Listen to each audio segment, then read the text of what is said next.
Okay, in the last video we set up the backdrop stand and put up the black backdrop. Now in this segment I was going to talk about lighting, but what I really want to do is show you how easy it is to change the backdrops, because I notice like black on black, everything in here is black, and having a black backdrop just makes everything more difficult to see. So what I'm going to do is switch this to my burgundy backdrop just to show you how easy this is to change things around. So I'm just unclipping my little clips here. And I have the black backdrop clipped to the stand. Oops. And I have a total of 6 clips, and I usually do 2 on each, so 2 on the sides and 2 on the top. Sometimes I'll do 4 on top with 2 on the 1 on each side. It just kind of depends on how I want the backdrop to be presented on the stand. Now the hardest part on these things is to figure out which is the long side and which is the short side. Okay, there's my short side between my arms.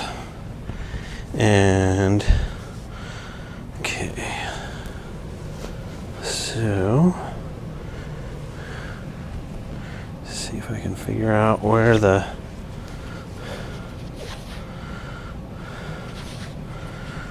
corners need to be.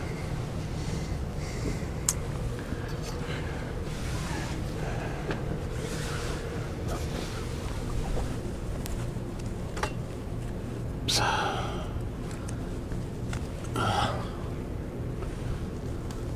Okay, there we go. And of course, this is much easier to do if you happen to have an assistant. Okay.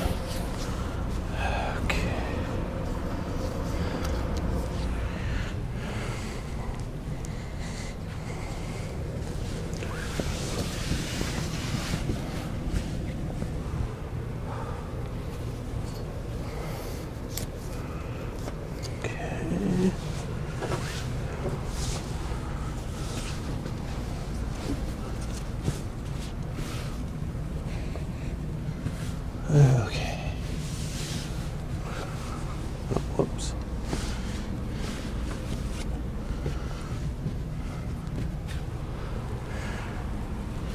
Move this stuff off this chair here, so I can get my middle clamps,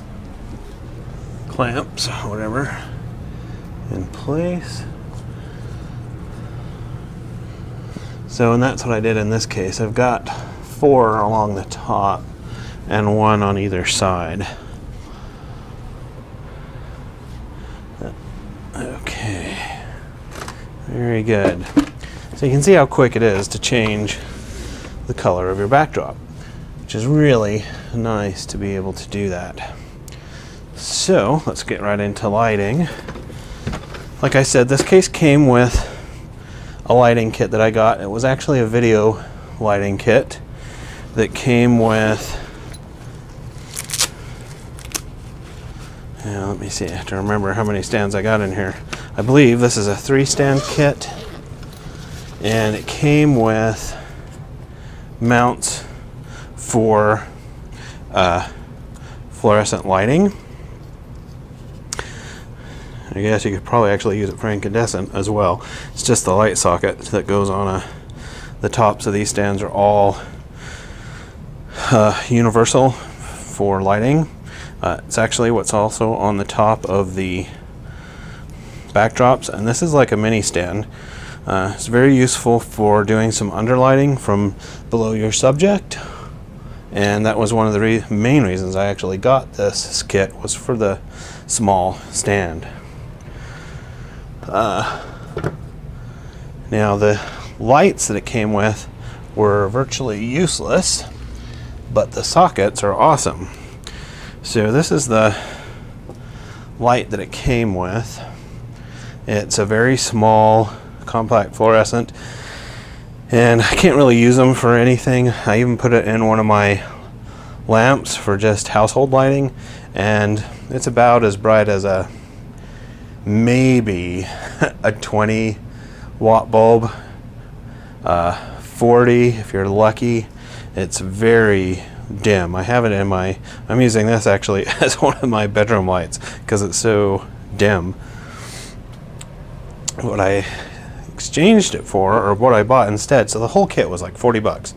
So that's 3 stands plus the 3 light sockets. But it's a standard light socket, so you can actually get CFC or fluorescent bulbs that actually work. Now look at the difference in the size of those 2 bulbs. I mean, there's like humongous difference here.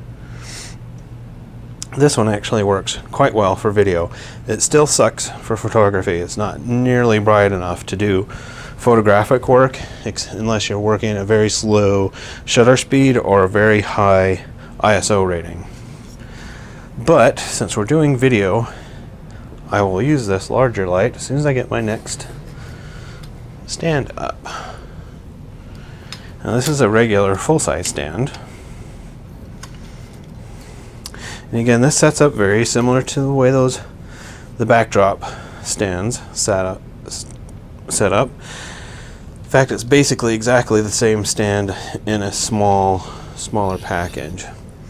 Now, I like my lights, especially for video, to be up fairly high. Normally I would also use an umbrella on this, but for the case of demonstration, I'm not going to. The only drawback to this is it has a semi-short power cable. Put that up here. There we go. And if you've used lighting stands with strobes, the socket sets that hold these light bulbs are exactly the same, except for instead of having a shoe that the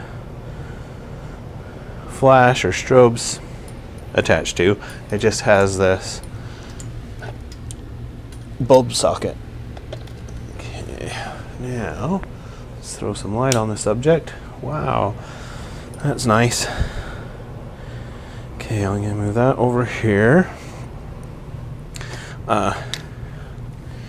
And so here's the only difference. Let me see if I can get this close enough where you can actually see. So here's the light, and the way it mounts, like just this goes in the hole there for the stand. And for a shoe, for a strobe, it's basically exactly the same, except it has a shoe mount up here instead of this bulb socket. Okay. Yeah, and the other reason I wanted to have the other set, like I said, I bought 2 sets. So the first set came with 4 umbrellas, which was nice. 2 of them were diffusers and 2 were reflectors.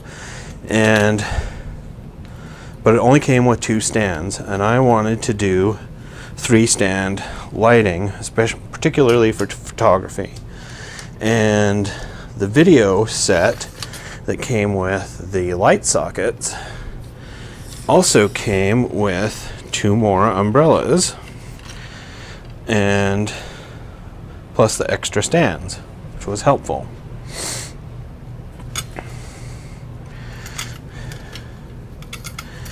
Now let me see here which one's which. Yeah, they're all about the same. I was gonna say some of these this one actually seems a little heavier duty, but I don't really think it is. I'm not gonna be using all of these stands. I'm just getting them out and out of the way, so I can put this bag away.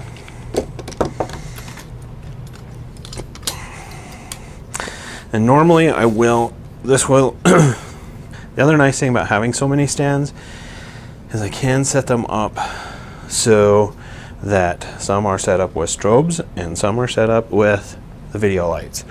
So, because I'm quite often switching between the two lighting systems quite quickly. So, in fact, a lot of times, and in fact what I'll be doing after this video is I'll do all my video work and then I'll switch over to my strobes so I can take pictures to post on my blog. And like for this video, I will be posting a blog with pictures of all this equipment and links to everything on Amazon so that you can quickly find it and look at the reviews and see what you think about the equipment if you want to pick it up for yourself. So that's lighting. Let me move this over. I'm going to set up one of my strobes. Bring it down low. So I think you might be able to, maybe you won't be able to see it. There we go. This just goes here.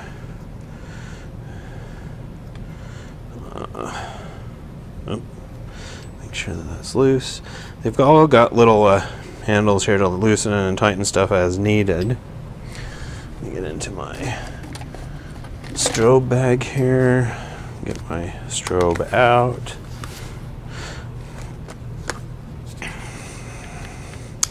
Normally, also, since I'm using strobes on here, I need a remote triggers. And the flashes and triggers I use are both from the same brand. You don't absolutely have to do that, but it's Yongnuo. Let's see if you can see that. That's the one of the triggers, and I use the same flash. This is a 560 Mark II or Part 2.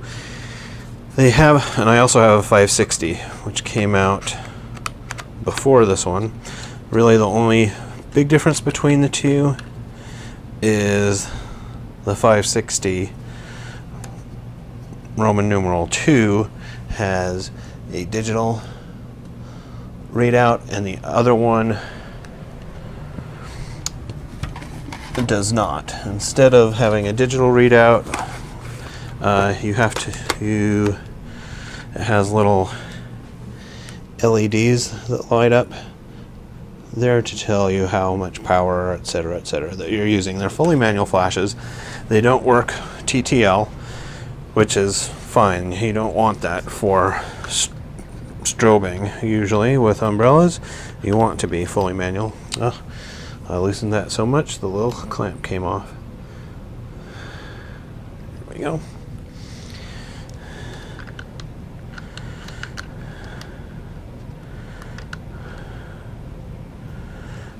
Okay, what am I doing wrong here?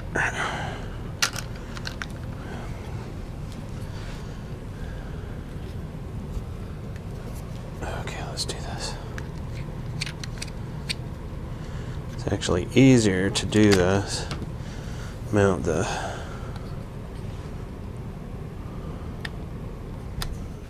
there we go. Mount the trigger first. Get it in place. Then mount the strobe. Get it solid in place, and then tighten these things up so they're nice. And I put it on backwards. The way you can tell is because the umbrella holder has a little tension clamp that goes down in here, and that's the direction the umbrella goes in. And I want to have my flash facing towards the umbrella. And so I mounted my flash mechanism backwards. If I would have been paying attention, I would have caught that. Okay, and I'm going to tilt this back a bit. And in this case, I'm just going to use one of my diffuser umbrellas, which came out of my little tripod case here. They just open like a regular umbrella. And this goes down in here. Okay. And then there's also a little knob here to tighten it on the umbrella so it stays in place. So that is that. And then once you get that set up, you can just move it to wherever you want. Loosening this lets it swivel very easily, and then you can lock it into place. There's a similar release mechanism so that you can control how much up and down it goes. And this particular one is a diffuser. Normally I shoot directly through those at my subject. So if the subject was down here at my table, oops, I would aim it down at the table like so, and move it around to where I like it the most. And then you can control how brilliant the flash is by either manually controlling the power on the flash itself, moving the stand further out or closer up, and on the camera itself, the only thing you can do to change how the lighting looks is your f-stop. You can change your shutter speed, but with strobes that doesn't really make a whole much a difference between how much light is getting in there, because the strobe is instantaneous and you're always going to get the same amount of light coming in through your aperture no matter where you have it set. Oh, I lied. Through your shutter, no matter how fast the shutter is moving or how slow your shutter is moving. Now, if you have the shutter going too fast, you're going to start getting black in your photo, because what happens is the shutter starts opening and starts closing before the flash has gone off or after the flash has gone off. It just depends on whether you got a forward or backward curtain. On my Nikon, I think the fastest sync speed, if you're using TTL, is 250, but with these they're slower than that because everything is going off of radio control, and that has to get parsed up through the flash. And really the slowest I dare go on them is about 1/125th, and seems like I've been able to do it at 1/60th, and I just get the very faintest of dark line towards the bottom of the picture. But that's easily cropped in Photoshop because it's such a small amount that's getting cut off that it's worth it if I feel like I need the high shutter speed. So that's it for this video. The next thing we'll do is I'll actually set up the tripod and talk about the ball head that I use, because I do use a separate head than what came with the tripod. So we'll see you in that video. Thanks for watching.